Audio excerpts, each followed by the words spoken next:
Hi കൂട്ടുകാരെ, ഇതൊരു മാങ്ങാച്ചാറായാലോ? വളരെ സിമ്പിളായിട്ടൊരു മാങ്ങാച്ചാർ ഉണ്ടാക്കാം. സദ്യയിലൊക്കെ വിളമ്പുന്ന വിനാഗിരിയൊന്നും ചേർക്കാത്ത മാങ്ങാച്ചാറില്ലേ, അത് തന്നെ. അപ്പോൾ മാങ്ങയൊന്ന് ചെറിയ കഷ്ണങ്ങളാക്കി കട്ട് ചെയ്ത് ഉപ്പ് തിരുമ്മി മാറ്റി വെച്ചു. തലേദിവസം വയ്ക്കുന്നതാണ് ഏറ്റവും നല്ലത്.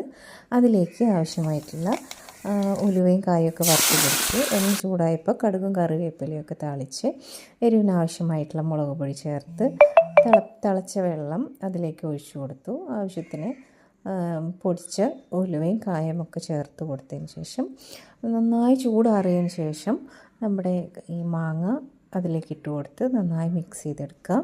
ഇനി ഉപ്പ് ചേർത്തിട്ടില്ല. ഉപ്പ് ചേർക്കാത്തതിൻ്റെ കാരണം നമ്മൾ മാങ്ങ ഉപ്പിലിട്ട് വെച്ചതായിരുന്നു.